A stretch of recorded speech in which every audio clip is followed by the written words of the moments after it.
coming to you from the My Little Falls studio here in beautiful Little Falls, New York.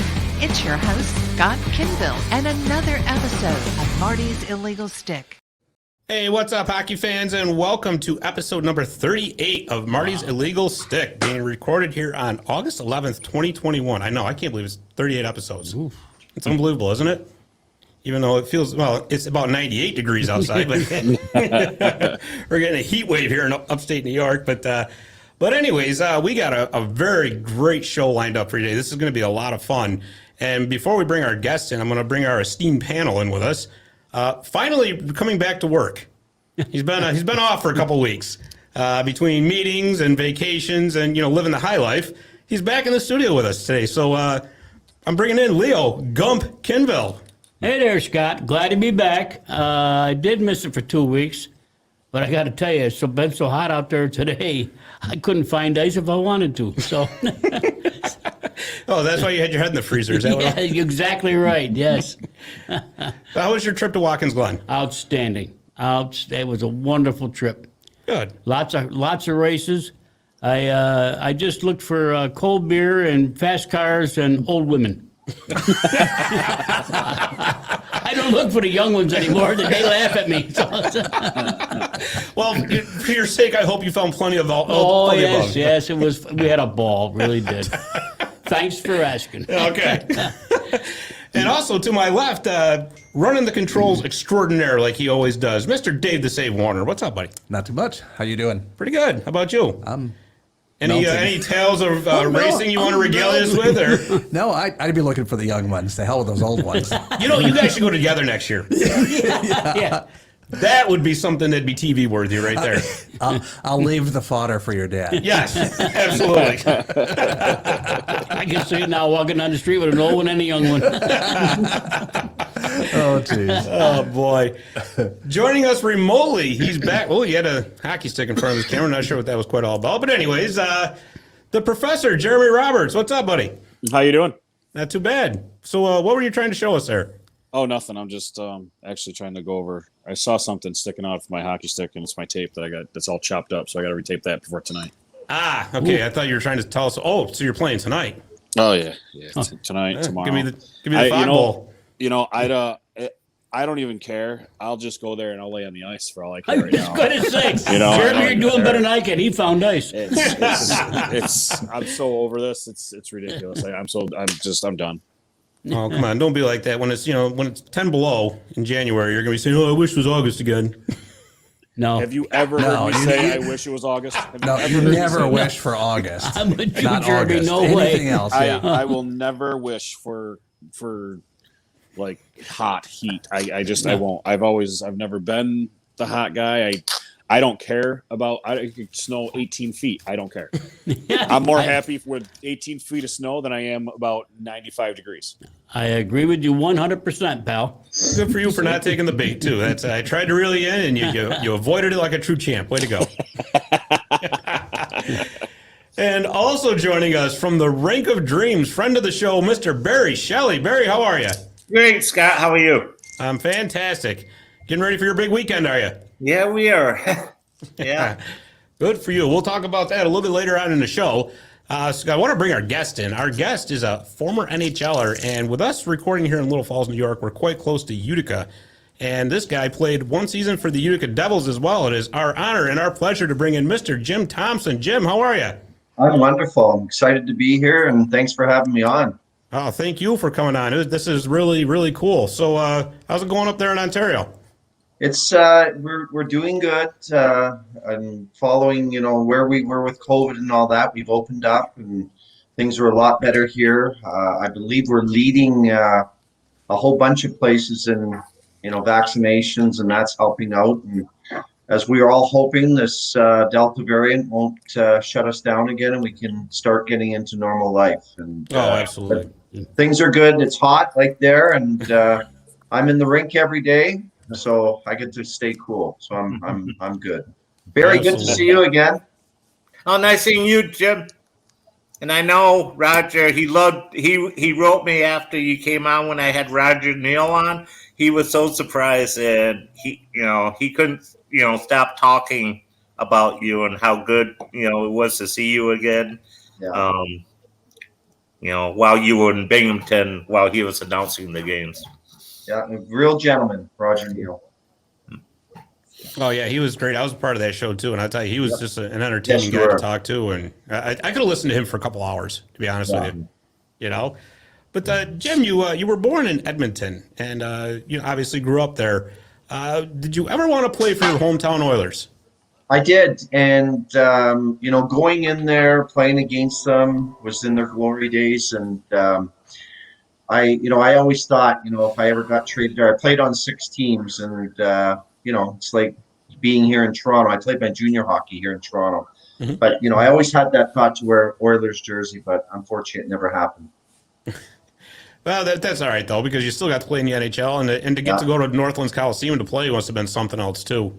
Because I remember when I was a kid it's watching ironic. games I was telling all the kids I teach. I got a group of about 25 on the ice this morning, all junior age guys, and my mom's birthday today, and she would have been 100.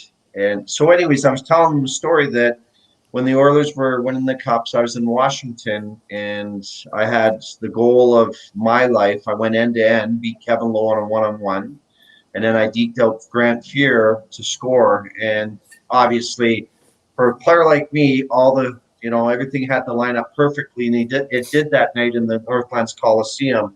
And being my mom's birthday, I told the boys that story that I scored. Or I only scored 4 NHL goals, but that was the highlight of my goal scoring in the NHL, to do it in Edmonton and Northlands Coliseum. That's awesome. That's And awesome. happy birthday to your mom. And Thank you. there's not a lot of people that can say they beat 2 NHL Hall of Famers for a goal. So I made sure the boys knew that, Kevin Lowe. Oh, that's great. So you were drafted by the Washington Capitals in 1984, and you made your debut in the 86-87 season. And I understand that you had a very daunting assignment that first game. I did. Unbeknownst to me, we had played Hershey, Philadelphia's farm team, back-to-back in Hershey on the weekend. And all the brass was there. David Poyle, the late Brian Murray, the late Warren Strelo, our goalie coach. So they had me checking a 50-goal scorer. His name was Ross Fitzpatrick. And the instructions were cover him, no fighting. They're sending Craig Berube and Mike Struthers, all these guys out to intercept and try to fight me, and I couldn't do that. And so I held him goalless. He got a couple assists on the power play over the weekend. So in Hershey, under the Hershey Center, when we walk out of the dressing room underneath, the bus is there, and you'd always, as you play in the minors enough, when the Washington brass was in town, if you ever got called over to talk to them, meant get your bag off the bus, this is your time. So there was many times prior to that where I'd walk out and, hey guys, how you doing? Get on the bus, and you'd sit there and go, when's my chance? So this was my night, and they called me over and said, great weekend, and we're going to call you up tomorrow night to play against Mario and Pittsburgh on a Monday night in the Cap Center. So Wow. This is my dream. My dream's becoming a reality, and so I drove back to Washington with Warren Strelo. And in the morning, went to the pregame skate, and you meet all the guys in training camp: Rod Langway, Scott Stevens, Mike Gartner, all these great players that you idolized as a young guy. And so after the practice, I get called into Brian Murray's office, and they're all sitting there again. And David Poyle asked me, he said, "How you feeling?" I said, "I'm good." He goes, "You nervous?" I said, "I think I'm pretty good." I thought I was going up to fight Jay Caulfield, or they've got physical players. Mm-hmm. So then Brian Murray says, "Well, if you're not nervous, you might be now, because he said you did such a great job on the weekend with Ross Fitzpatrick. We're going to have you cover Mario tonight." It's like you got hit with a hammer, and I'm like, I'll never forget it. It's just like, am I in a dream right now? Like, did he actually just say that? Because at that time, Mario was the top player in the world. So we went out. I did a great job. My instructions were very simple: stay with him wherever he goes. And Brian had somewhat of a lisp, and he's like, "I don't give a F if you have a breakaway, you stay with Lemieux, right?" Hey, well, guess what? I'm doing a great job. He's taking a penalty on me. We were winning the game at the time, 2-1. And all my teammates, between periods, I'll never forget it. They're like, "Great job, keep it up," because I was really under his skin. So about 3/4 of the way through the second period, Kevin Hatcher gets the puck wide. Kelly Miller's going, and we have a 3-on-1, and it's just an instinct as a hockey player. I take off. And the hockey gods were not with me on this one. Kevin Hatcher goes to give me a pass high in the slot, and it was like almost a wrist pass. The puck was this high. And sure enough, it went over my stick. A little confusion behind me. Mario lifts the stick, and he's turned the other way on a breakaway. Oh, Didn't score. But I'll tell you this, gentlemen, for my first game, I had everything going my way. I got back to the bench, and Brian Murray was screaming at me. And he was like, Thompson! And I'm thinking, and I sat there on the bench, and I didn't get another shift, deservingly.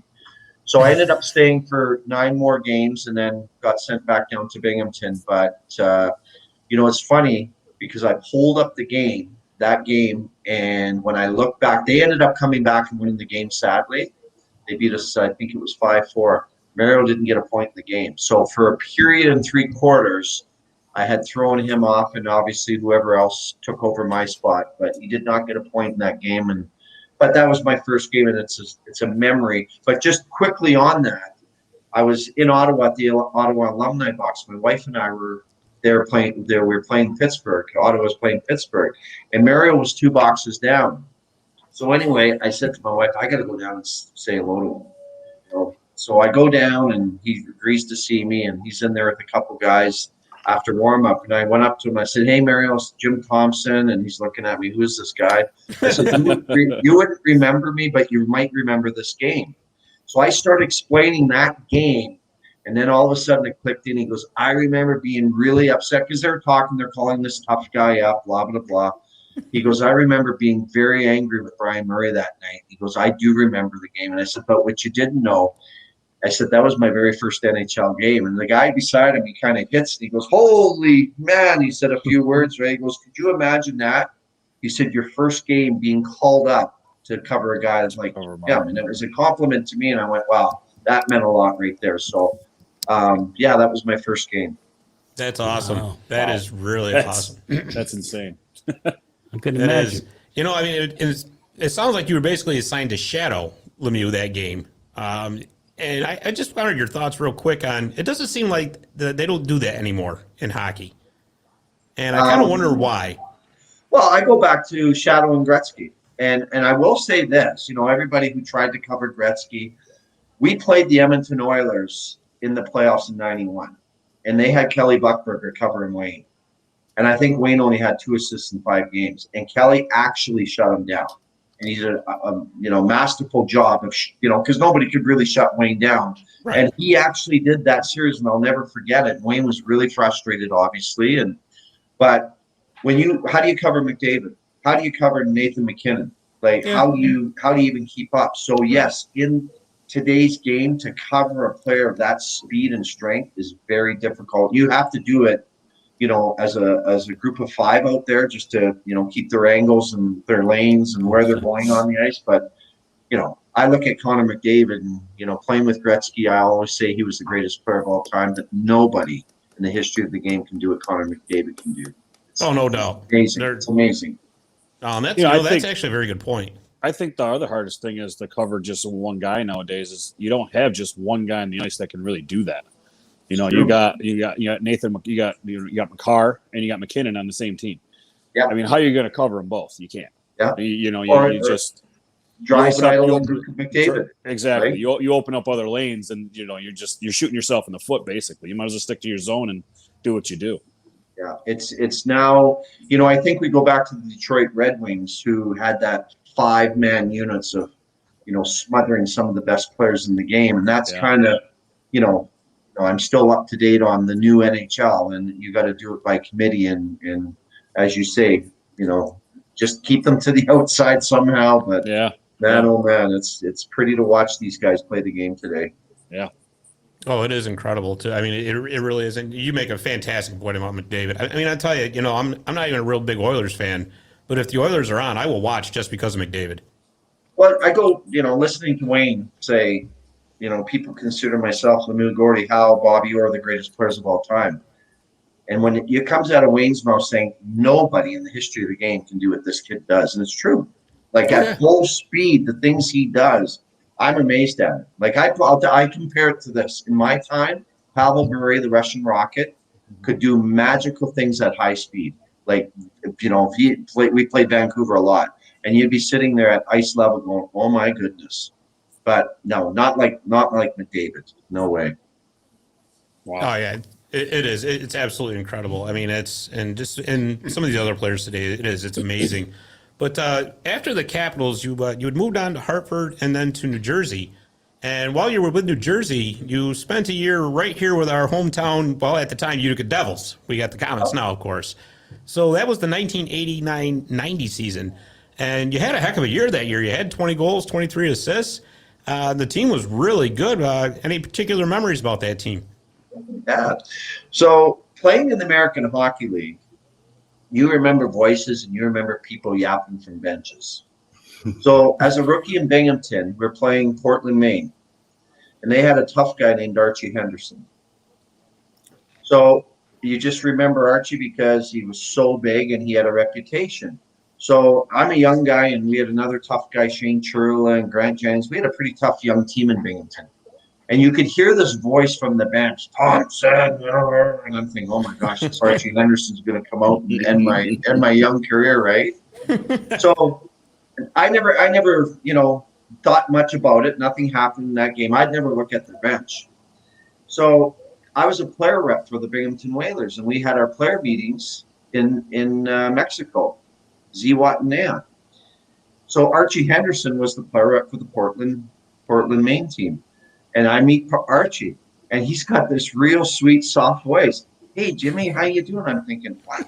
That is not what I heard from the bench. But this is where the story comes full circle. You got a voice double.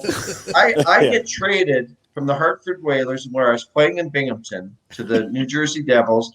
I got to drive an hour and a half or whatever it is from Binghamton to Utica. Okay?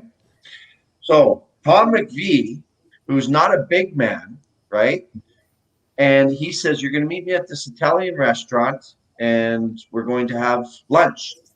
I pull into the restaurant, and there's this guy sitting all nice in a suit. And I go over, and I'm like, Tom, he's like, how you doing, kid? Right? And I'm like, no, boys. That's you. No, boys. Right? That was that. Well, anyways, make a long story short, we sat, and I'll never forget, I ordered this big chicken parmesan. I mean, garlic bread, all this stuff, right? And Tommy, I'm eating. He goes, so, kid, you want to get back to the NHL? I said, yes, I do. He said, well, he goes, how much do you weigh? I said, right now I'm probably around 225, you know, in there. He said, here's the deal. I was actually 223. He said, here's the deal. I'll get you back to the NHL, but he says, you will not play a game for the Utica Devils until you get down to 212. And I sat back, I put my fork and knife down. I go, who's this guy? Is this guy for real? So I was staying at the Howard Johnson's in Utica. Yeah. And I'm like, what am I going to do here? So what I was doing, this is all, it's memory lane for me. I got the trainer to bring me over a bike to the hotel. I would heat up the little bathroom with steam, with hot water, and I would ride. And I dieted. And I lost 10 pounds in record time because this guy was serious. Like, you are not going to play a game until you get down to this weight. Finally, I got down to that weight. My first game with the Utica Devils was with Rochester. But I say this till this day, guys. I had a great mentor and coach. My first pro coach was Larry Plow. But Tom McVie changed Jim Thompson's career. He was the guy that said, you want to get back there? This is how you're going to do it. And obviously I went from New Jersey, signed as a free agent in LA, and the rest is history. And this guy turned my career around and showed me how to be a pro. That's awesome. He's certainly a legend in Utica. There's no doubt about it. But how nice was that, though, huh? Invite you to an Italian restaurant where you're going to be nothing but carbs.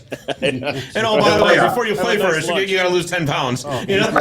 And I'm ready. I'm hungry because I just traveled and I've got this big thing of food. He's going, and then he goes, this is funny, Tommy. He sits back and he's, very well dressed. He's like, hey, kid, how's your lunch? He starts laughing at me. And anyway, but yeah, that was Utica. Now onto the hockey scene. It was a great hockey town. We had a really good hockey team in Utica. We lost to Rochester in the playoffs. They I think went deep that year, and but I really enjoyed it. Enjoyed wearing those colors. I actually got my Utica Devil tattoo right there, if you can see it. Oh yeah. Wow. So this is my hockey arm. I got from my junior teams, Binghamton Whalers, all the way up to my NHL teams. That's awesome. Yeah, That's so cool. That was Utica's on me. Speaking of Rochester, when you played for Binghamton, you had a pretty memorable game against Rochester. I think you probably remember going up into the stands. How could I not, Mary? Come on. So this, and if you watch it on YouTube. YouTube, what happened was this. Shane Churla got into a fight with Andy Risto, their tough guy.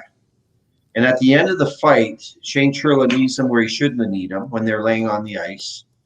And what happened was when Shane in Rochester, we'd walk off behind the net, if you guys remember, and people would be on the stage. So you'd walk off behind our goalie, and then you would walk along, and then you'd take an elevator or walk down a spiral staircase to the basement to our dressing room. So Shane was walking off the ice, and obviously the crowd was going crazy after he kneed Andy, and there was a steel pipe on the stage.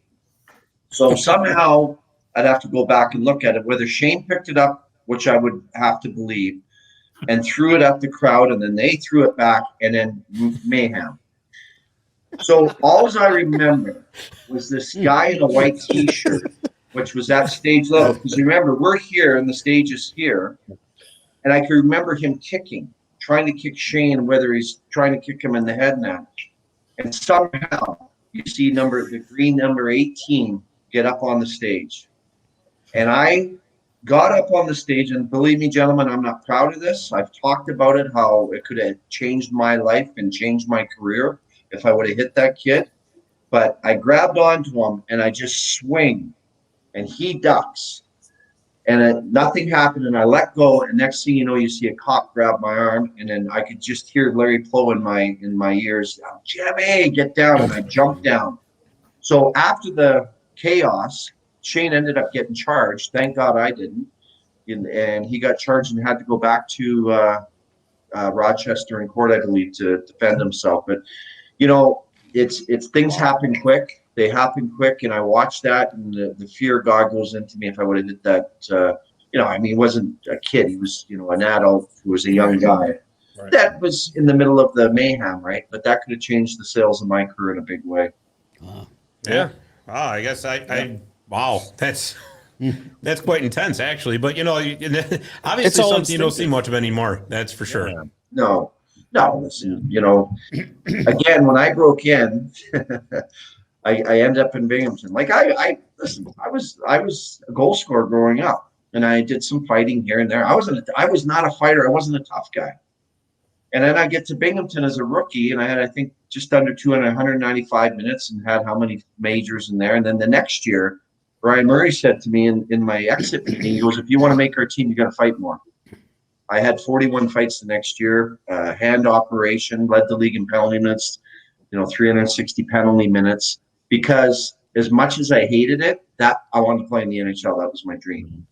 Sure. And back then, when the fourth line's going over, right? Yeah. Fourth line goes over, fourth line, and it's, pick your dance partner and get all that out of the way. And, it's I'm so happy that, the game has changed and it's cleaned up, and we can watch the beauty of hockey now. Because I if you go back and look, I think it was 2011. I came out and said, take fighting out of the game because it was killing the enforcer. This was after a whole bunch of us had died, and, our lifestyle off the rink. Like I would, numb myself with drugs and alcohol, knowing that I was going into, Detroit when Probert and Kosher were there, Chicago, Grimson, and Peluso. Because for guys like me, I wasn't 6'6" in the heavyweight. I had to survive just to stay in there. And obviously I survived as long as I could till my shoulder gave out and I had to have 2 surgeries. But I know, guys, the best way I can put it was this. The toughest guy of all time, we all know, is Bob Probert. Okay, at least the best fighter. There's tough guys through the years of hockey. So Bobby and I were in a movie called The Love Guru, with Mike Myers movie. So Bobby lived with me during the week for 6 months while we shot this movie, and he'd go back to Windsor for his to be with his family. And we would sit there and talk, and I would tell him, how awful I hated it, right? And I wasn't in his league. I was a guy that would hope that I would never have to fight Bob Probert, but just try to hang on to stay alive. So he looked at me and he goes, Jimmy, he goes, how do you think I felt that every young guy coming up wants to take me on? And a whole different perspective for me came, because I'm looking at this guy and you wonder why he had troubles with this and that. And you think about it, every time he went on the ice, somebody wanted to make a name for themselves. And I went, wow, that's a whole new level. So I got to know Bobby really well, but in that role, when you asked me that question, I'm so happy it's changed. Yeah, so it is kind of nice to. I wondered if you were one of the guys that were for or against the actual, I guess, fighting really in the league now. You go back and you watch. Don Cherry came on Hockey Night in Canada Live, and he called me a puke, a turncoat, and a hypocrite.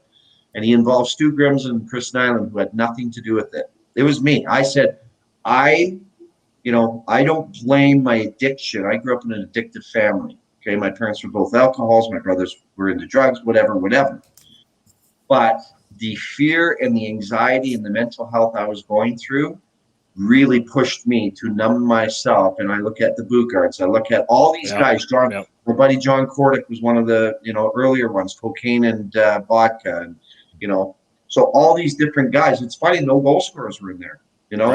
Crippen, Wade Belak. We can go through all the list and keep going. Right. So I knew, and my comments were, this role is killing human beings. And I got attacked big time live on, national television. So, people who are in the know will say you had a big effect. And I'll tell you this, the criticism I took from current and former players, I had to put my thick skin on, boy, because I had it coming from all over. You name calling, how could you? You're taking our employment. I just said, listen, my parents both smoked and they died of cancer.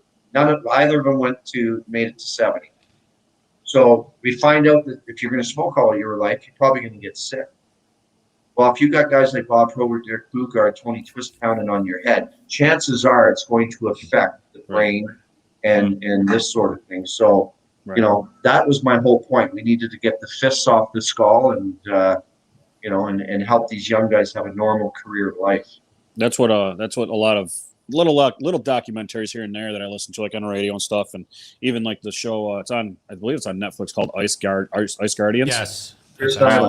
And I mean, you hear the stories and you see the scars, and you really start wondering. And our dear friend of the show and my dear friend Dale Purinton, I asked him about it. He goes, that's what you're told to do if you're not going to be on the team scoring wise. Back then, you had to fight, and that was the way of living. But now they really can't tell you to just go out there and do it, because now, thank God for the safety protocols, right?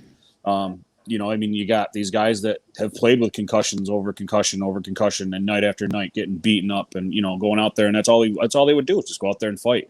And it's actually refreshing to hear. I'm glad the game has changed where it doesn't have to do that anymore.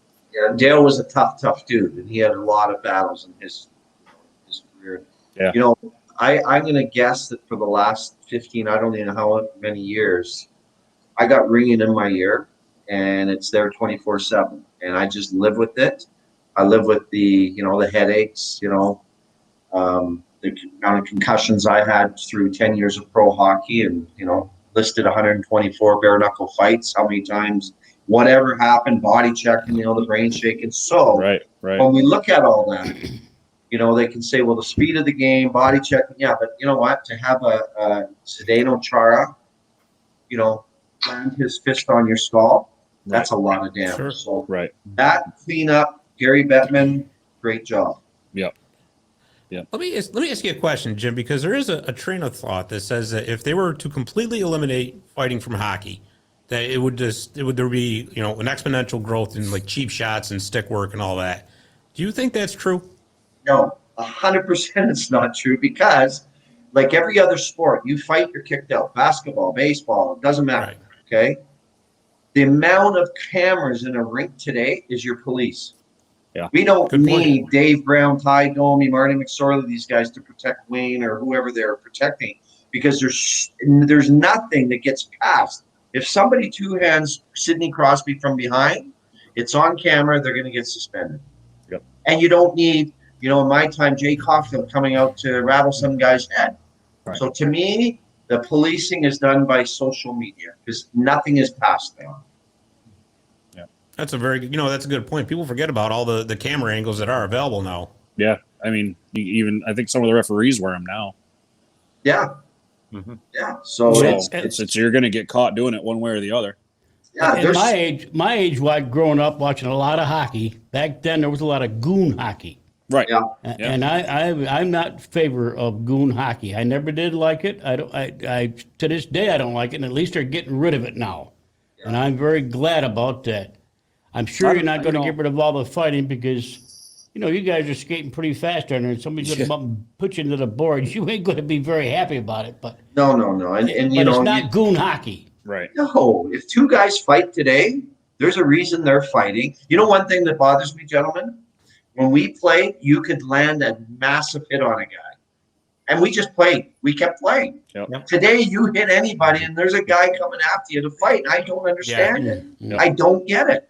Yep. Like a clean, hard body check, beautiful. Pay him back with the clean, hard body check. But the fact that some guys coming over, and what's crazy is you look at the scores sometimes, a 2-2 hockey game, and this guy's coming over taking an instigator, and Setting that team up that's on a one power thing that play. bothers me, because when I played in the 80s and 90s, that never happened. A big body check, you played the game out.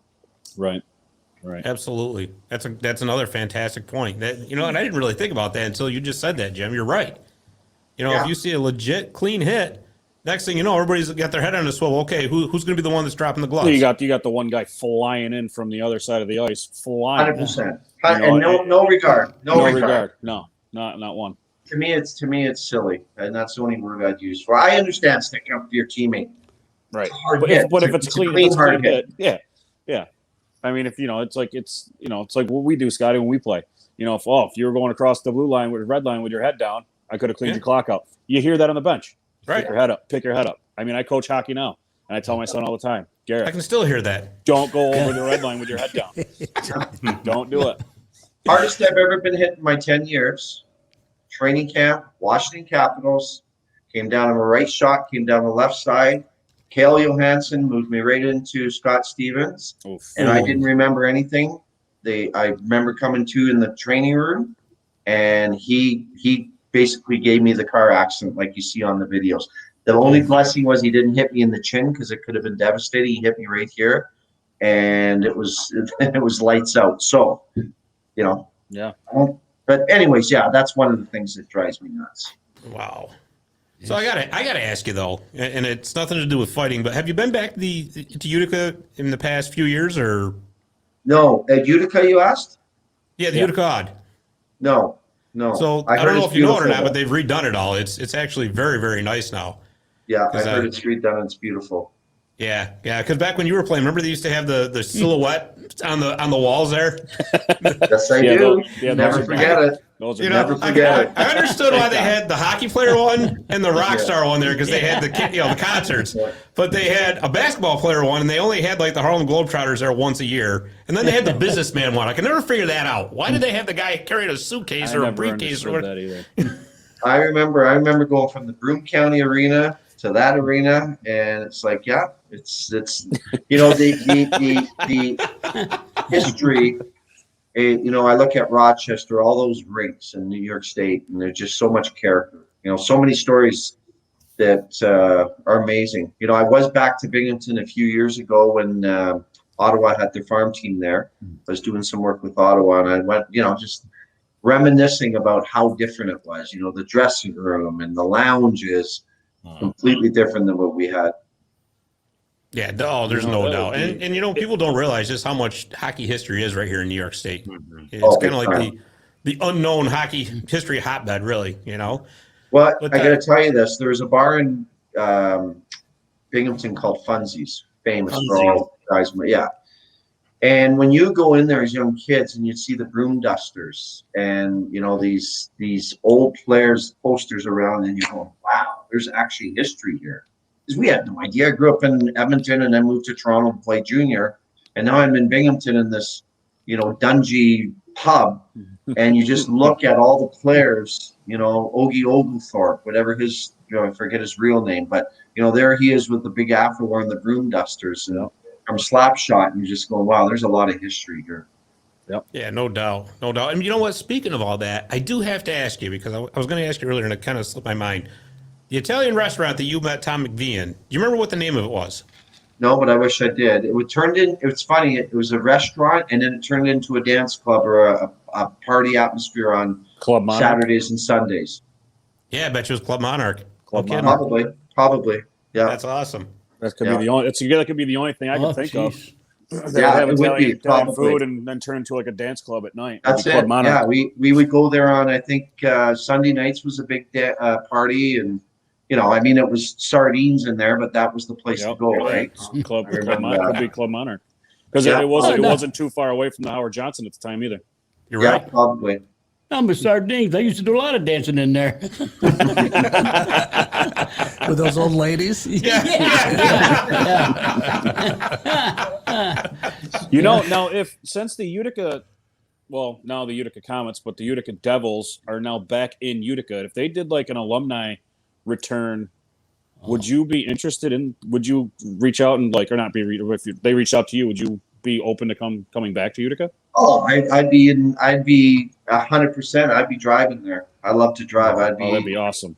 I'd come in a second. That stuff to me is Super. You know, like seeing Roger Neal on Barry's show. It's just, it brings for a young kid that, you know, has no idea what the American Hockey League's about. And, you know, I always think of this, my guys that I played junior with, and they end up in Baltimore and they end up in, you know, different places in the American Hockey League. I ended up in Binghamton and Utica. Right. And that was my, you know, memory lane. So I'd be back in a heartbeat. Heartbeat. It'd be awesome. Yeah. Yeah, Oh, it would be. That would be awesome. And we'll definitely go out to lunch, and we promise we won't make you lose 10 pounds afterwards. We might be able to still go to Club Monarch too. Yeah, there you go. I think it's still there. I think it's still open. It is. That's great.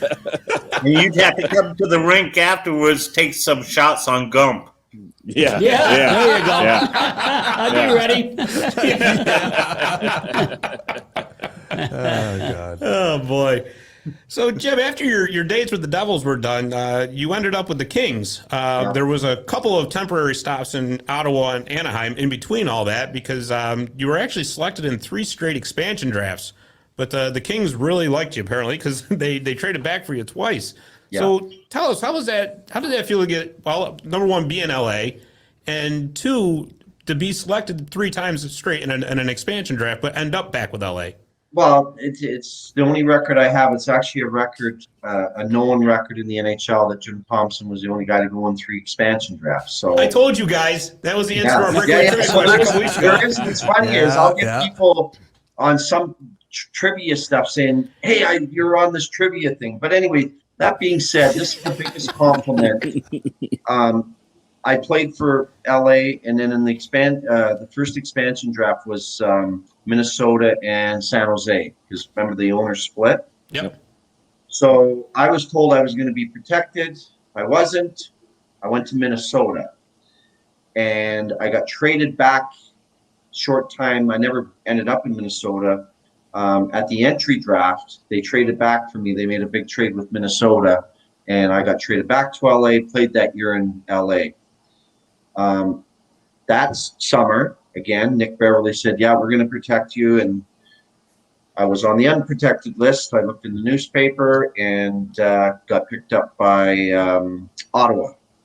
So that one hurt me because here I am playing with my idol, and and Wayne and all these Oilers and growing up in Edmonton was the reason I signed in LA. And then the following year, I wasn't that upset because I got to go down the road to Anaheim, the new team, Mighty Ducks and stuff like that. So, back to this is a story out of Wayne's mouth. Bruce Mcnall, our owner, told me this. When I was in Ottawa, I got traded for 20 goal scorer Bob Kadowski. And Bruce Mcnall, when I went to San Jose, was the first where I flew from Ottawa to San Jose. The Kings were playing San Jose. And Bruce met me in the lobby, and he's like, I got to tell you something. He said, Wayne made this trade. And he said that he wanted you back for your dressing room culture.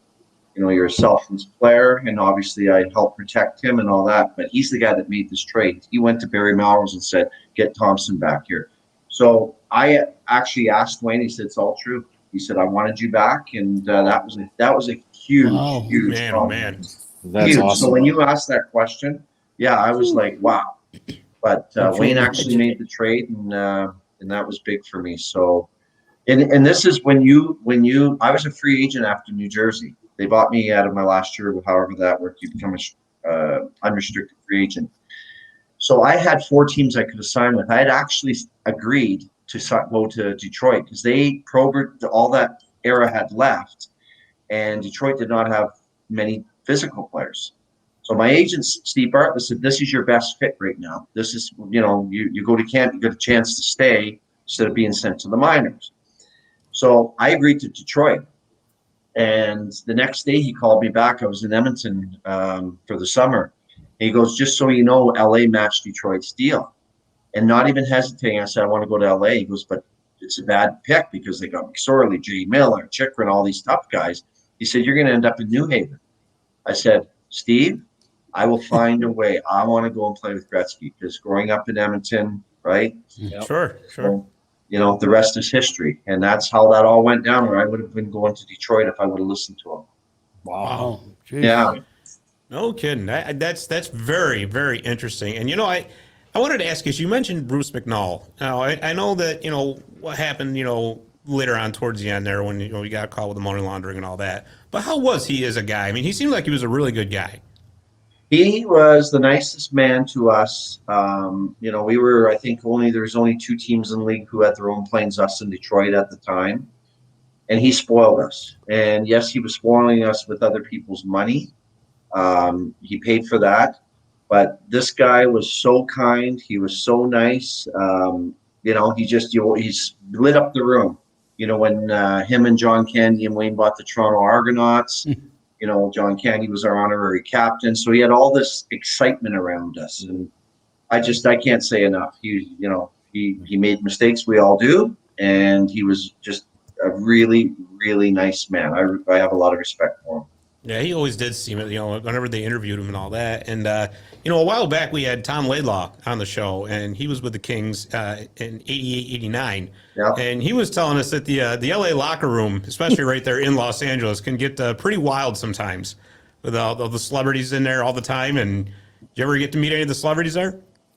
So I got my basement. I think when I was on Barry's show, I saw my basement. I got a whole wall of pictures of myself. Every movie star that came in after a game, I was a kid from Edmonton, grew up in a trailer park. I'll tell you the first story. And I was on Tom's show and I told him the story. So we had just played Boston, and I hadn't seen a movie star yet. And I bent over untying my skates, and I sat beside Jay Miller. And when the room opened up, it would fill up. And there's, Cher could be in there. You never know who was coming in. So I see a black pair of Ugg boots, normally that women wear, skin-tight jeans. And I'm thinking it's, a female, whatever. So I'm not thinking much of it. And I'm looking over here. And then I hear this, hey, Jay, good game. And I look up, it's Rocky. I'm like, what? Wait, it can't be, right? It can't be. So I'm looking at this guy, and I got a picture, and ironically, it's if you remember the movie Tango and Cash, him and Kurt Russell. Yeah, oh yeah. So Kurt, who was a big fan of, was over here. So I got a picture with the two of them in the locker room that night. But that was my first experience of a movie star. But I mean, the people we met, like, you know, President Reagan and Nancy were on all our playoff games. And, you know, I got a wall of fame of, you know, the late John Candy was just a great guy. And so what Tom said is true. It would just fill up and it was like, you know, fantasy land.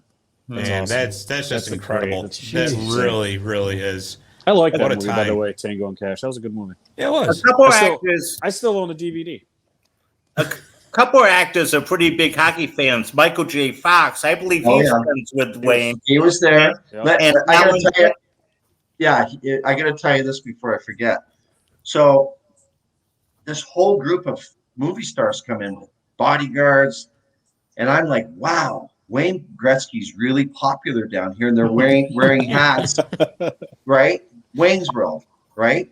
And I'm thinking, jumping. So it's Mike Dana Myers. Carvey, it's Mike Myers, and this whole. And I'm thinking, man, these guys are huge Wayne Gretzky fans. Not to know that there's a movie coming out called Waynesboro, right? Yeah. So I'll never forget laughing. And Mike Donnelly goes, you dumbass. He said they're promoting a film they're doing. But you know, here's a good story. You know, we admire, like, you sit there and look at the movie stars and you go, wow, right? Then the movie stars look at us and they're going to us, wow. Well, the night Guns N' Roses was in the dressing room, right? I forget who said it. He goes, we want to be you, you want to be us, but we all want to be them. And we're all like, yep. Yeah. Right? Wow. Yeah. That's cool. Yeah. That is cool. awesome. Oh, yeah. So, That's cool. was it those connections that got you into the Love Guru? Say that again. Was that the connections that got you in the Mike Myers movie there? No, actually, I was living obviously in Toronto, and there was this talk of this hockey movie coming. And when I got called, they said, "How would you like to play yourself in the movie?" Now, I didn't get a speaking line. I think I got about 9 scenes. I'm like, really? So it leads into another funny story. I got into NASCAR racing, driving a Busch team around all the track. And I've been to Watkins Glen. I heard that story before. So what I was doing, once I got sober, I was driving a big Winnebago with the driver, John Graham, and the team. I'd cook for them, right? Go to the track and all this. So we're racing in Phoenix. And Wayne was coaching Phoenix Coyotes at this point.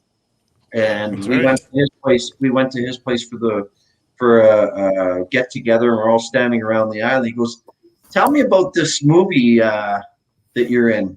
And I go, "Wayne," I said, "unfortunately, there's not enough room for 2 captains from the Kings at this table." I ended up being the captain of the Kings in the movie, right? So he started laughing, but we ended up taking a couple of his friends to the race. And but yeah, I got to play myself. I was captain of the Kings in the movie, and Bob Probert was in it.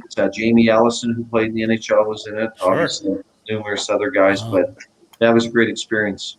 That's awesome. That is really awesome. So in your last season in LA, the Kings actually went on that magical run to the Stanley Cup final. I mean, I remember, I was just out of high school then. I remember watching every game of that just intently on Hockey Night in Canada because we actually got CBC here. So just take us through, I wanted to start with Game 6 against Toronto. Yeah. And people, just for a quick background, in case anybody didn't know, the Kings were really an underdog story here at this point. And Toronto had a dominant season that year. They were supposed to go to the final and all that. And the Kings actually won Game 6 to take it to Game 7 in Toronto. But Wayne got away with one, I think. He did. He did. So how was that in the locker room afterwards going, did we get away with one or what? That was kind of... I only played in Game 5, and I just want to take you back to Maple Leaf Gardens when Glenn Anderson scored in double overtime. We go down 3-2, and we're going, okay, you know what? You had this feeling that that's it. So after that high stick, we were watching it. The guys who didn't dress were watching it in the dressing room. Okay. And all I can remember is, oh, my gosh, he's getting kicked out. We're done. We're done. No call, Kerry Fraser. And obviously, we all know the end result. Wayne scores in overtime. I can still remember him flicking the puck up and dancing. So, that was unbelievable. And I always tell people this, he should have been kicked out. But in Game 3, Gilmore headbutted McSorley behind our net. That's And right. that would have been a match penalty, what could have made a difference, as we move along. So both match penalties, we'll call it. Wayne's wouldn't have been a match; it would have been a major. Would have been kicked Right. out. So, and then as we know, Wayne played his greatest game. He, in his words, his best NHL game ever was Game 7 in Maple Leaf Gardens against the Leafs, and he was unbelievable that night. Wendell, I think, had a hat trick to keep it close, but it was amazing. It was surreal. Oh, it was absolutely. That's And awesome. people kind of forget too. That was almost like a redemption for Wayne because he had a rough regular season. He had the back injury that kept him out for like half the season, and when he came back, he had a little bit of a slow start to get going. But once he got going, I mean, he's a great one. What are you going to do, right? Yeah, And then he was you get to he was on a mission. Oh, there's no doubt about it. And then you get to Montreal and they played fantastic in Game 1. I mean, they were world beaters. Yeah. I mean, it looked like this was going to be a quick series. And honestly, they were winning in Game 2. Listen, I tell the story. Game 1, Luke had in his hometown, in a sense. I believe he had 2 goals, assists. We won the game, I think 4-1 or 5-1 or something like that. In Game 2, we're up 2-1 with a minute 30 left or something like that, and Right. the illegal stick, Marty's illegal stick, and it was hard to believe, because Marty's sticks were all illegal. But they were. And what's funny is I was on in overtime. I went on Hockey Night in Canada with Don Cherry and Ron McLean. And Don called me over before we went on. And he goes, I was told 3 of your guys use illegal sticks. And it's true. Alex Zitnik, Luke Robitaille, and Marty McSorley. And the difference was Alex and Luke changed going into the third period because nobody's going to call an illegal stick in the first or second period. Right. Well, we are told, and it's, more stories have come out, that the security, we had 24-hour security in the Forum at our dressing room, so their security, we're gone to bed, we're at the hotel, that they went in and checked every stick. And the reason Marty was called is because every one of Marty's sticks were illegal. That's why they called Marty and not the other 2. And we know, Desjardins had the hat trick, and I'll say this to you guys, going home 1-1, we should have been really happy. The plane was so quiet, it was scary. It's one of the few times I saw Wayne get angry. And he knew that was going to be bad. As we know, the next 2 games were won in overtime, and Game 5 was 4-1, I believe it was. But we had them. And I'll say this. If we win, and Wayne said this, he goes, boys, we win this game, which would have been Game 2. He goes, we'll win 4 straight. He goes, we'll go home and win 4 straight. And everything changed, and Patrick Roy took over. Yeah, he did. Yeah, he did. And actually, those remaining games were close too. Yeah, and the next 2 were overtime until the final game, where it was just it was over at that point. But yeah, as the years go on, and I watch the Stanley Cup being handed out, you don't realize at that time, a player like myself, what I would do to have a Stanley Cup ring and my name on that cup would have been just. It's a kid's dream, right? First was to make it, but then when you see how close you were, it does sting you. Oh, yeah. Oh, absolutely. It's got to. And I'd also heard, years afterwards, obviously different things come out, like you were just saying, that there were also a couple of Montreal Canadiens who had illegal sticks themselves, because apparently, I mean, it wasn't widespread, but it wasn't also like the biggest taboo thing in the world to have that, because at that time, I think the league had pretty stringent restrictions on the curves of the blades, correct? They did. There was, there was a measuring device that they had, and you put it toe to toe, and if it touched, you were good. And then it had another thing for the thickness of the blade. So goalie sticks they would measure if they were too big, right? But I'll never forget when they called Marty's stick, and we were just going, oh my gosh. Are any of his sticks legal? Because he had this spin out. He actually had a big straight curve. Because you can have curves that are heel curves that the gauge will always hit, like this weird twist. Right. But when you have a round curve, not a chance. Not a chance. Yeah. And you can almost tell it on TV too, just before they put the blade on it. It's like, oh yeah. It gives you kind of the chills to think when Gary Fraser looked at Marty, he's like, put the stick over the boards. I'm going, can't be. But then you think, okay, kill the penalty. right? Kill the penalty. We're still good. And as soon as Desjardins scored, it's like, it's not going to end good. This is not going to end good. Yeah. Right. Yeah. And Right. and it's like we were talking before the show, though. I mean, people forget just how good Marty was, especially that entire season. He was fantastic. I mean, he's going to be known for that, of course, but he was so solid as far as his defensive play and really his offensive play too. And it's too bad that that's, what's going to be remembered. Well, listen, Marty was a great teammate. He was a great guy. He cared about his teammates. Obviously, he was selfless. Between that and the Donald Brashear thing, it really tarnished who great Marty. He was just a great story because he worked so hard to become who he was. Nobody worked harder. He spent hours and hours and hours working on skating and shooting his skills. And sorry, guys. He, these are two things that he's remembered for, and it's sad. Yeah, it is. But hey, what are you going to do, right? I mean, at least we remember for something, anyways. But so after you retired, you had referenced earlier, you did have some addiction problems that you overcame it, and God bless you for doing it, man. That's fantastic. That's great work. What was your impetus to get that done? What was my what, sorry? The reason that you finally decided, okay, enough's enough. Okay, yeah. So I was, when you're an addict, you stay up all night on crack or powder cocaine, and I was on OxyContin, anything I get my hands on, and you have these awful nights where you're sweating and you're like, that's it. So I played this game for years where that's it. Then 2 days later, you're brave again and you're feeling good. And my key was, if I ordered my third drink, I was phoning my coke dealer. That was kind of my little game I played. So make that long story short, I was flying home from Edmonton on my son's birthday, my youngest son, Jonathan, November 17th. And it was just this calm, peaceful process that I went through. And I got home at this point, I had gone through a divorce, lost my family, so I was living on my own. And I got home and I poured things out and threw things away and cleaned up my house. And I sat there and was very calm, went to bed. Anxiety started coming because you start getting the feel and the itch again. And 13 years ago on November 17th, today I didn't use, so I'm having a good day, and I'll always be a drug addict and alcoholic, but my life turned around, and I go to Theo Fleury's book. When I read his book and he says I surrendered, and it's a great point. It was just like calmly surrendering. I can't do this anymore. And I got this tattoo here. It says, if nothing changes, nothing changes.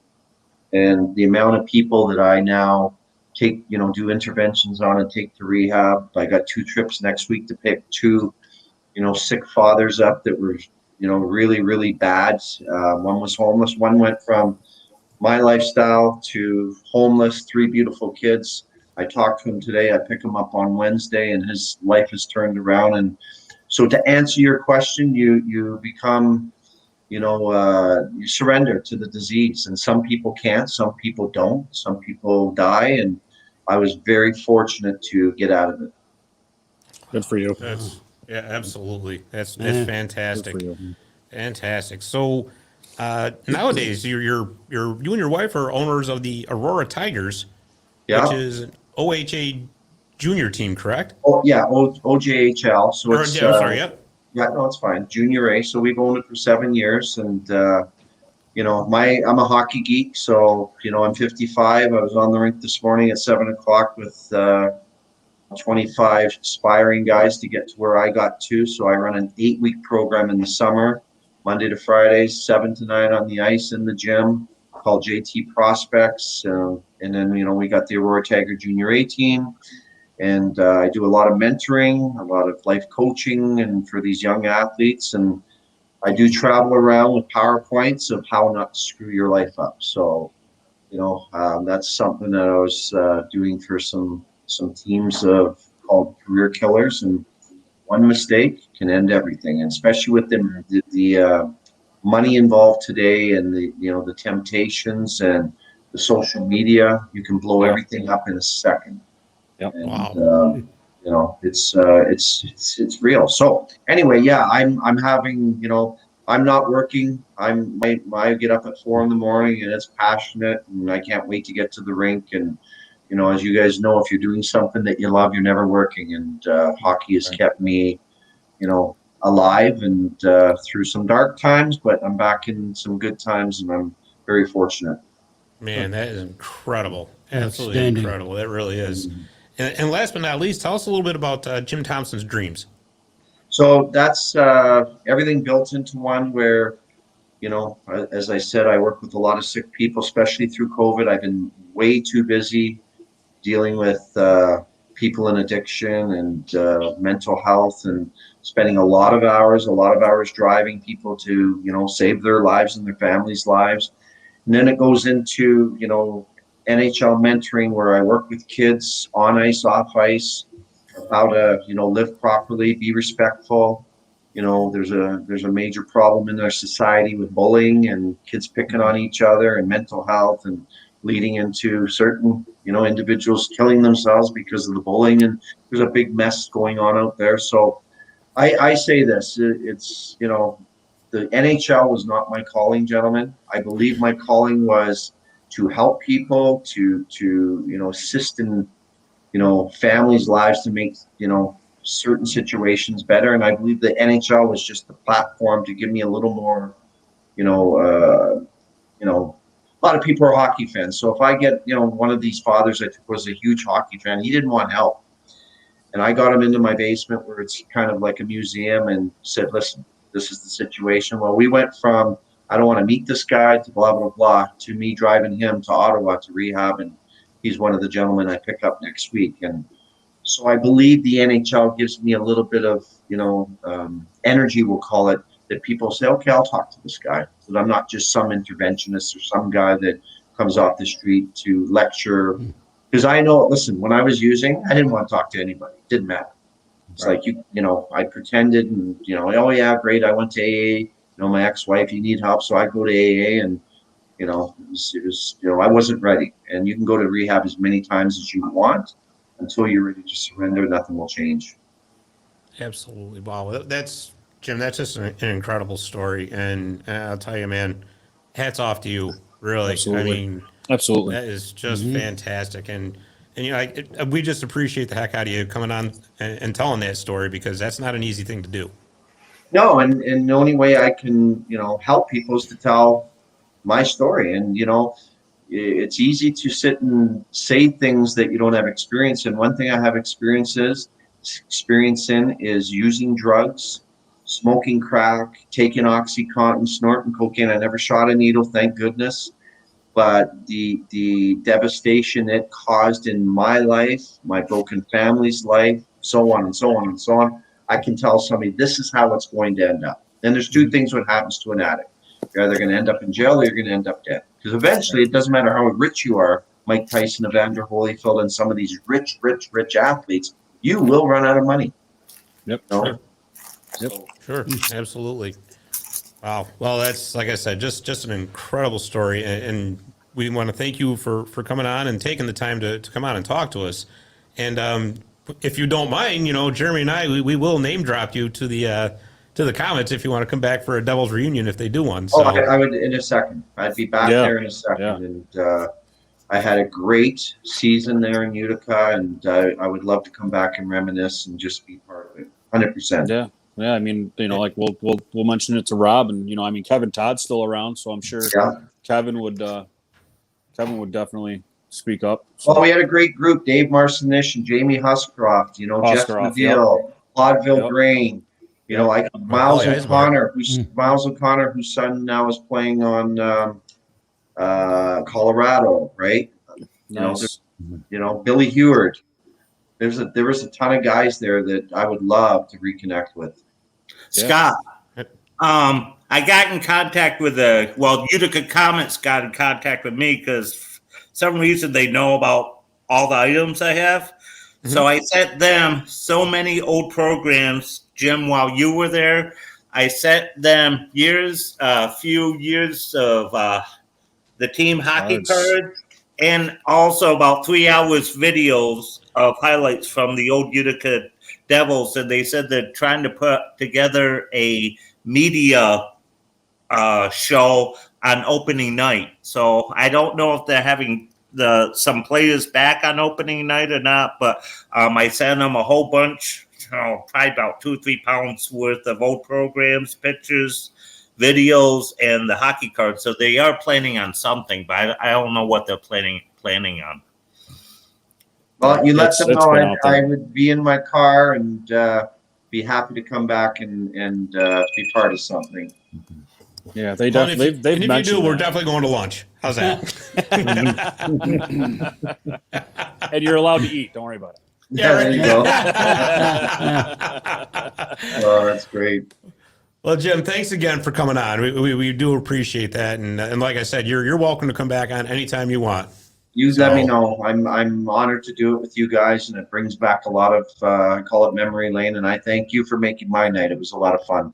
Awesome. Yeah, this was great. We really appreciate it. So, best of luck with everything in the hockey season, and we hope to see you soon. Thank you, guys. All the best. All right, thanks, Jim. Thanks, Appreciate Jim. it. Bye-bye. All right, take care. So that was Jim Thompson. Wow, that was powerful to say the least. That's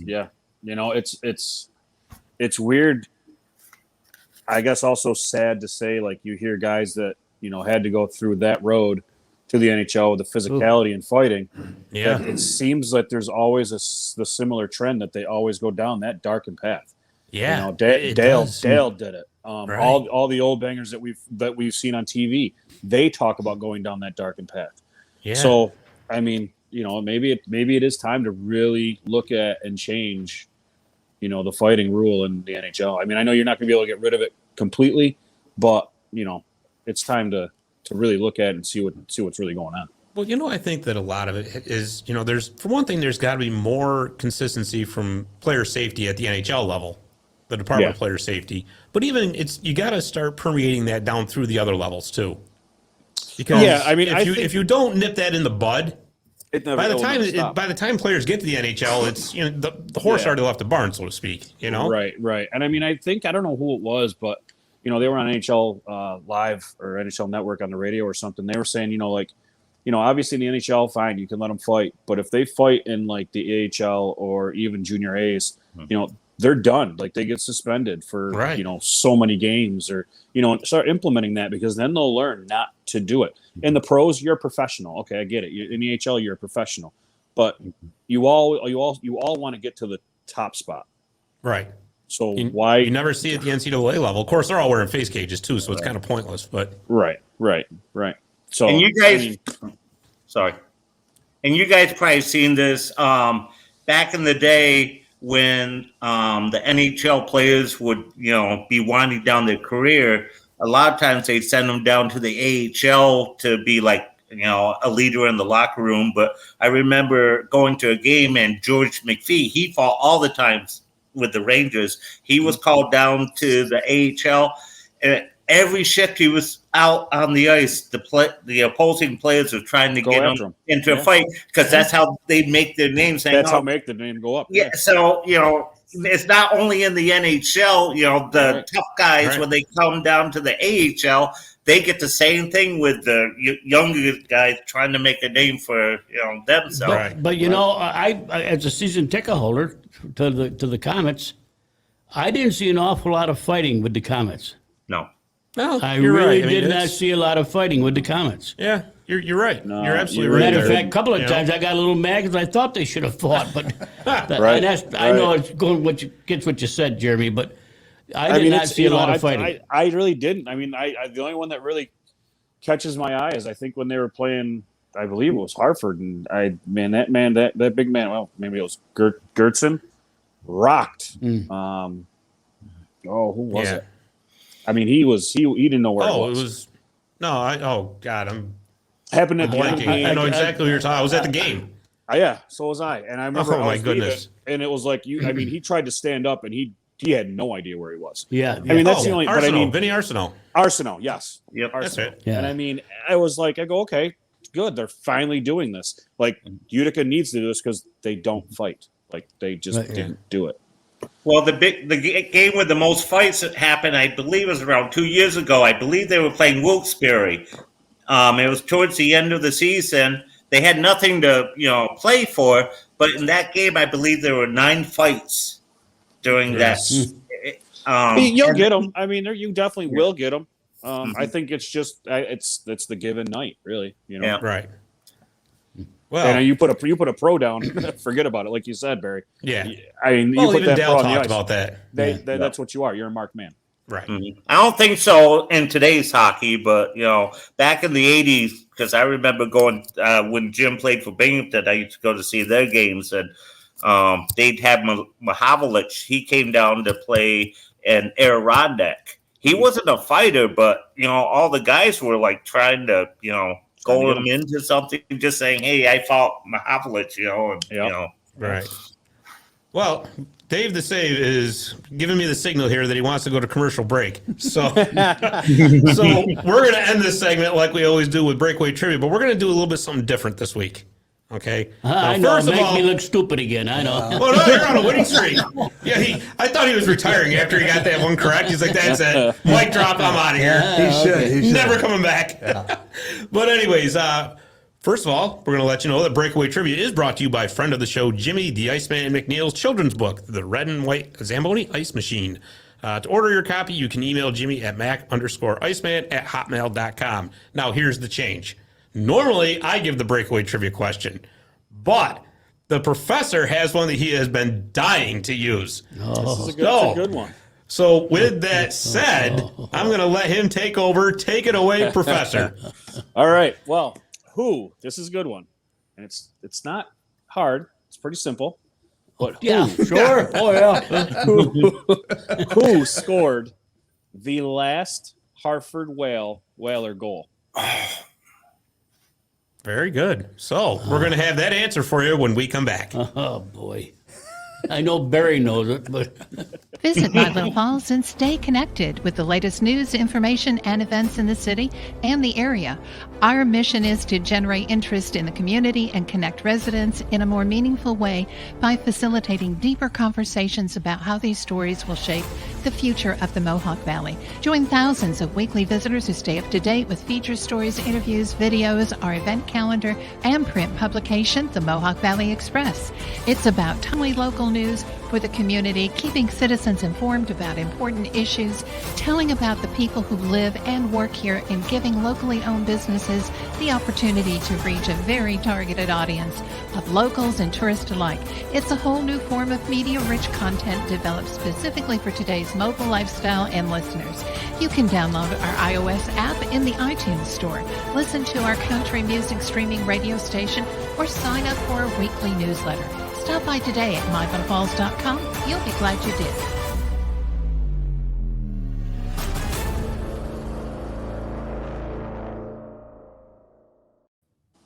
You know, Dave, every time I watch that commercial, I find something else that I like about it. This time, I got to tell you, that music that you selected, it felt like Rocky. It really did. Okay. I'm like, wow, I expected you to see the running the stairs at City Hall or something like that. We can do that next. Good. You got to. But I it's can you. see that. Yeah. You got to run the stairs. No, I'm not running the stairs. I can barely get up and down the stairs there. Never mind run. All right, we're back with segment 2 of Marty's Legal Stick Hockey Hot Takes. And as always, we're going to start this segment with the answer to our breakaway trivia question. But, Professor, could you give us that one more time just to refresh our memories? I knew you were going to ask me that. All right. Who was the last player to score a Hartford Whaler goal? Very good. So, Gump, we're going to lead it off with I you. knew you were going to start with me, so I'll get the laugh out of the way quick. Be no problem. Ha ha ha. Gordie Howe. Okay. Dave, you got a guess? No. Okay. Barry. The newest Utica comic coach, Kevin Dineen. That is my guess as well. Oh, boy. Professor? That is correct. It's Kevin All Dineen, right. April 13th, 1997, against the Tampa Bay Lightning. I knew that one too. Didn't I text you that earlier? So you're saying you cheated? You corresponded? No, I did not Yes, I correspond to agree with anything. you. He was These guys dead are in wrong. cahoots. Exactly. Trying to Jeremy make and us Scott are in cahoots. I agree with you on Well, that. I'll tell you what then. Next week you can come up with the breakaway trivia question. Oh, yeah, okay. You just got a job. Yeah. There you go. All right. I got next week's too. It's pretty easy. It's not that. Well, I easy. got It's one easy. then. Oh, yeah, pretty easy. Hear what he said? Pretty easy. Well, Dave's got one too. Everybody's got trivia questions now. This is great. My job just became easier. How many NHL games did Dean play in? Did who? The new coach. How many NHL games? You played in over 1,000 of them. I know that. 1,118. Oh, very good. You just looked it up on your computer. I'm proud of you. I have this stuff on my computer. I didn't look anything up. See, he's becoming a hocky addict slowly but surely, Wait a more and minute, wait a more. minute. Something's a little awry here. I didn't look it up. But you knew the answer if that was. I did. I read it somewhere. Yeah, it was in the Comets press release. Actually, I think. Oh, was it? I think so. I didn't read that. You know, the thing of it is, these guys talk and they do their texting or whatever you do, all that garbage they do. Hey, listen. All right, if you weren't so busy down at Watkins Glen chasing after women, you could have been a part of the conversation, but you weren't. So, The chase down there, though, is the fastest walker. well, whatever works. You know. Walker, hell, I just sit there and watch him go by. Okay, I don't know if I really want to continue further with this conversation. So let's get back to it, shall we? Boy, oh boy. Oh, we're going to kick it off a little bit of bad news. Rest in peace to Tony Esposito, the Hall of Fame goaltender, has passed away at the age of 78 after a battle with pancreatic cancer. Actually, you know, he was really one of the absolute best goalies of his era. No doubt about it. You know, I mean, Gump, I'm sure you got to see him play a little bit. Oh, yeah. That's right in your wheelhouse. Oh, yeah. You know, it's too bad for him that the team, the Blackhawks, weren't that good back then. But he really did carry them. There's no doubt about that. Mm-hmm. Well, you had two people actually. There was Bobby Hall and Stan Esposito. Oh, Stan Mikita. Oh God, But- how'd you forget Stan Mikita? That's right. But Mikita was pretty much, you know, winding down by the 70s, Yeah, right? yeah. You know, but no, still well deserving of being in the Hall of Fame, and Oh, absolutely. our condolences to his family. for And sure. he was a great guy too. He did Yes. an awful lot for kids. He was great. Absolutely. But on the flip side, we want to wish a very happy birthday to Bobby Clark, the Hall of Famer and former captain of the Yeah, Philadelphia Flyers, Bobby. turned 72 on Thursday. What do you mean? He's not one of your favorite players? I can't stand Bobby Clark. Bobby Clark. I feel where's Tom his, Wilson why coming doesn't on. his screen, why doesn't his screen say I love Bobby Clark? I know, right? I You knew got it. a great point, Jeremy. I knew he was going to say that. It's the little things. Always. Womp, womp, womp. I beat you to it. You did. I couldn't get to it fast enough. I don't even know where the heck it is. See? There you go. Oh, God. Yeah, we got to get your reflexes back there, Dave Yeah, the Save. Oh, I got it. He's got it muted. Oh, yeah, show's going off the rails in a hurry. Oh, boy. Yeah.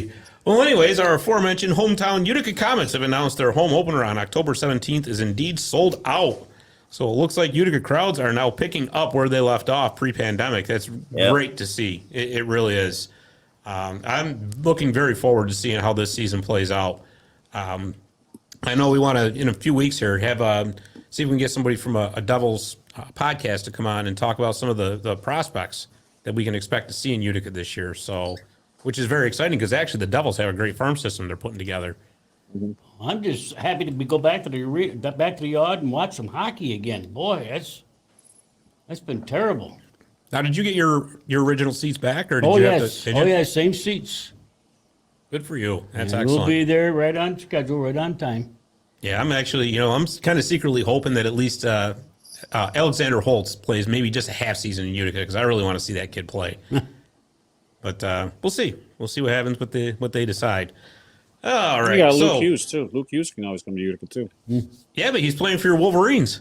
I know, isn't it great? Oh, maybe I'll go maybe out- he should I'll go out there. listen. Maybe he should come to Utica instead of playing for Michigan. You know what? I was actually thinking about making a trip out to Ann Arbor and watching them play this year because I mean they're going to come back stacked. So Wow. I Yeah, mean, that's just going to be watching an and amazing I, team. watching a game in Yost. There's no other ice surface you'd much rather want to see a game on. I Yeah, mean, I've heard that's an amazing place to see a if, game. if anybody's ever not been out there, I mean, put it on one of your lists because it's insane. So you've been there? Yes. Yeah. Really? That's I awesome. went out. I can't even know. It was got to be 10 years ago. Actually, yeah, it had to be 10 years ago. Wow. We went out for the Michigan-Ohio game, the football game, and that Friday before Michigan was playing Wisconsin, and we caught the hockey game. Wow, what a doubleheader there, huh? Wow. Oh yeah, it was awesome. And it was the year that Michigan beat Ohio in the big house, so it was a good weekend. It was a good weekend. Yeah, for no the doubt. Wolverine. That's awesome. That is awesome. So, a pair of Metropolitan Division. You guys got me laughing so hard. I can't even talk now. Thank you. Oh, boy. A pair of Metropolitan Division goalies were re-signed this past week. Carter Hart re-upped with the Flyers on a 3-year contract with an AAV of $3.98 million per season. And the Rangers are bringing back Igor Shesterkin with a 4-year contract and an AAV of, $5.66 million. So what do you think, Jeremy? Is that a good signing for both the Flyers and the Rangers, or what's your thoughts? I mean, sure. I don't know. I don't really pay attention to Kata Hot, but Igor. So yeah, I like it. I mean, I don't see any problem with it. I think that is going to be. We knew that he was going to be our number one guy. I mean, yeah, we have Gorgiev. I think we're going to run into the problem that we had with. Why am I drawing a blank now? No, he's gone around the NHL for a while now. When he had Lundqvist and who was his backup? Well, Gorgiev was his backup. No. Before that, we ran into the problem where the other goaltender was a starter, and he went off. Oh, Cam Talbot. Yes. Yeah. I have a feeling we're going to run into that issue again. But I would much rather have that issue than not have an issue at all. You know what? I don't think you're going to, and I'll tell you why. Because I think the days of one goaltender playing 72 games are over. The only one I can think of that's really going to do that is maybe Vasilevsky or maybe Hellebuck in Winnipeg. Well, I think you got to have two quality goaltenders. There's already grumblings that Gorgiev's not happy. Well, he's only got one season left on his contract. So. Right, and I don't know if he's not happy because he's not the starter. But like you said, that era is gone. Like you're gonna get your ice time, even if you want, even if you split it. You know what I mean? Even if, you're gonna get your ice time and say, fine. You know what? Look at you go into the playoffs and Igor goes cold and you go hot. Well, guess who becomes a starter and guess who could possibly win the cup? Do you want to be that goalie or do you not want to be that goalie? Right. That would be my throw off onto him and saying like, you know what, just hang it out. Just hang on to it and you'll be fine. But now in this day and age when, kids want money and they it's always, they always think that it's always grass is green on the other side up until they see that grass is not. But well, look at all the back-to-backs in the schedules too. Yeah. I mean, it's not as if you're not going to play. Right. And, not to beat on a dead horse or anything, but I saw in the latest with the Jack Eichel saga that Mika Zibanejad could be going back in that deal. I don't know how much truth there is to that, but it almost makes sense if you think about it, because Mika's going to want $10 million a year. He's UFA at the end of the season. He's going to want to get paid. There's no doubt about it. So I almost essentially you're trading one salary for another. Yeah, Chelsea trading a cancer for no cancer. Sure. Yeah, I agree with you, Jeremy. I agree. That's right. I don't know if I would even consider that kind of a deal, throwing in Zibanejad on that deal. I wouldn't. Nope. I wouldn't do it. I don't. Nope. I mean, sure, is he a great player? Fine. What has he done for it? What has he done for Buffalo? What has he done other than cause issue? Yeah, true. I mean, hockey's a very character sport, and he's showing that he really doesn't have any character. Yeah. Well said. Yeah, and this is our weekly bag on Jack Eichel segment too. So, well, yeah. When you throw a Ranger in there, now you got to get back. Well, who else was I going to throw in there? They're always in the headlines for being in the front runners for trades and all that. So they got the money for it. That's why they got the money. Yeah, exactly. So exactly. Do you think they're done making moves? Just major moves, probably, yeah. But you're probably not really going to see any major moves onto the NHL side. You'll probably see a little bit here and there on the AHL. And you don't think they're not going to try to get one more center? I mean, I wish they would. Do it. I wish they would. But I mean, you can always bring up your Hartford guy. You can always bring up a Hartford guy up there. So, I mean, you can either save it or bring a guy up and just say, all right, hey, listen, just do your job, do this and do that, get the puck off your stick. And that's hard to do though when right across town you got the Islanders that are loaded right down the middle. Yeah. And they're going to be one of the main roadblocks you got to get by. You can always go out there and you can try to get that trade and see what you can find. But again, who are you really? Let's face it, it's New York. I mean, yeah, anybody wants to play there. I get it, but does anyone fit? That's the other problem. Well, hey, you don't really want to still screw available? You know who's still available? Is Derek Brassard.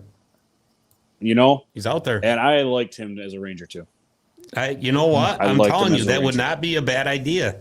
It really wouldn't, because he knows, and I mean, he knows. I mean, he knows. He doesn't, obviously, the system's changing because we got a whole brand new coach and everything. But it's knows how to play in New York, though. He knows how to play in New York, and he's been there when the team was good. Yeah. So, you put him on a fourth line center. That's your fourth line center all day long. Yeah. Mm-hmm. Or even if you had to slide him up to a third line, he could probably handle that too. Yeah. Yeah. It's depth. That's the whole key, is depth, right? Yeah. So. Yeah. I don't know. We'll see if our little prediction comes true. I have no idea. I'm just kind of throwing that out there. Throwing it at the wall and seeing what sticks, boys. Oh, jeez. Good God. I'm pretty good at that. I'm not going there, no way. Yeah, well, just keep your head on a swivel. Yeah. And last but not least, Wayne Gretzky was traded to the LA Kings from the Edmonton Oilers 33 years ago on August 9th. I cannot believe it has been that long. Makes me feel so old. I remember that day like it was yesterday, and it was up until that point. I do too. Yeah, I was 13, I think, at the time. And up until that point, because, I mean, you guys got to understand, Gretzky was my absolute idol. I mean, beyond a shadow of a doubt. I mean, I had his posters. I had everything. And I tell you, that day was pretty much the most traumatic moment of my young life up to that point. Mm-hmm. I got home from work. Your mother said, you better get upstairs, get a hold of your son. He's going to kill himself. I said, what? Oh, boy. Well, Wayne Gretzky got traded today. I said, Jay, that's bullshit. She said, oh, no, she says. I'm telling you, he's upset. He's going to kill himself. I said, well, let me go up and help him. Did you ever see the first game Wayne played in L.A.? Yes, I did. Oh, yes. okay, because I have that tape here. When you come down, I was going to. Yep. And the pregame, God, Oh, absolutely. With him skating around, that must have been so hard with him. So emotional. It was like a Super Bowl with all the flash bulbs that were going. Oh, yeah. It was crazy. Yeah. What a time. But, no, I had a hard time getting over that one, but but that's okay. You know what? Changed my life forever because I've been a Kings fan since, and that's all there is to it. So I was going to say, it couldn't have screwed you up that much. Did you ever tell Jeremy, I'm going to say it now, but tell Jeremy your story when you went out to Buffalo, the whole story? Oh, my God. We haven't got time for that right now. That's what I'm saying. I'm going to say it now, but oh, my God, Jeremy, get ready. Yep. Met the entire team in the hotel lobby. It was awesome. Oh. It was awesome. I think I heard that in the locker room. I think that was a locker room story that I heard. Oh, boy. I think. It sounds familiar to me. See? Maybe you were there covering it. Who knows? I could have been. I'm that old. Oh, boy. Well, that's all we got for Hockey Hot Takes, and we're going to wrap it up with our website of the week. Website of the week is brought to you by 315hockey.com. 315hockey.com is your news hub for all levels of hockey in Central New York. This week's website of the week is UticaComets.com, and I wanted to throw that out there because you're going to be able to get the full schedule there. And any of the Comets news that's coming in, which training camp's going to be starting pretty soon, so you're going to want to keep an eye on that. And keep an eye out for Utica Comets news, promotions, and whatnot. So anyways, that'll do it for segment 2. We're going to take another quick commercial break, and when we come back, it's time to ride on the Zamboni time machine. See you in a minute. Need to find that gift for someone special? Visit Little Falls Presents at the Stone Mill and Canal Place. Stop by today to find unique artist work, T-shirts, coffee cups, gift towels, greeting cards, tote bags, koozies, and original oil paintings and prints. It's all about the art of the gift. For more information, visit mylittlefalls.com/shop or call 315-508-5310 for details. And we're back with segment 3 of Marty's Illegal Stick, the Zamboni Time Machine. The Zamboni Time Machine is brought to you by Zamboni.com, and the Zamboni name is used with permission. This week, the Zamboni Time Machine takes us back to April 7th, 1928, the night the coach came in to play goal. Hall of Famer Lester Patrick and his brother Frank are beyond a shadow of a doubt among the most important innovators during the infancy of the game. Before the NHL was even formed in 1917, the Patrick brothers had already formed the Pacific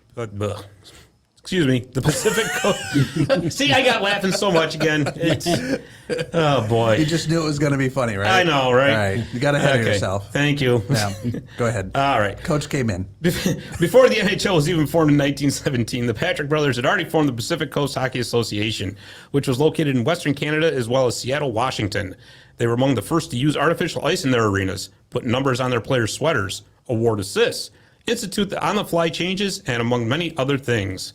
When the PCHA folded, Lester Patrick wound up coaching the New York Rangers. In only the team's second year in existence, Patrick led the team to the Stanley Cup final to face the Montreal Maroons. The Stanley Cup final was a best-of-5 affair back then, and it was in Game 2 that this series, the fateful night of April 7th, 1928, that Lester Patrick legend was was forever cemented. The Maroons were already up in the series 1-0 when Rangers goaltender Lawrence Chabot was injured by a shot so badly he had to leave the game and not return. In today's game, a team would just send in its backup goaltender in this circumstance, but back then it was different. In those days, teams did not carry backup goalies, and if their attendee had to be replaced because of injury, they could use a goaltender who happened to be attending the game. There's a catch. The team needing a goalie had to have the opposing team's permission to use the substitute. There were 2 goalies in attendance that night, and the Maroons coach Eddie Girard denied the Rangers permission to use either one. The irony here is that Lester Patrick himself had allowed Toronto to use Girard as a backup goaltender in a Stanley Cup final in 1922 when Patrick ran the Vancouver Millionaires. Desperate, Patrick shouted, "The hell with Girard, I'll go in and play goal myself." At 44 years old, the silver-haired Patrick put on Chabot's skates, pads, and bloody sweater, all of which were 2 sizes too large for him, and entered the game. He turned aside all but one shot, and that was from a Hall of Famer, Nell Stewart, who was known as Old Poison. The Rangers would win the game 2-1, and after signing another goaltender for the rest of the series, they would win their first Stanley Cup in franchise history. Patrick's performance shocked everyone who saw it, including Old Poison.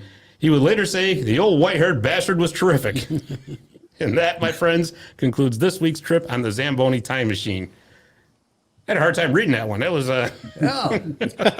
Need to stay home and practice. wow. You got to slow down a little bit. Is what you got to do. Well, I'm trying to get us our time in here so that we're trying to stay within Dave's time restraints. Oh, You're way out of that. Yeah, you blew that a long time ago.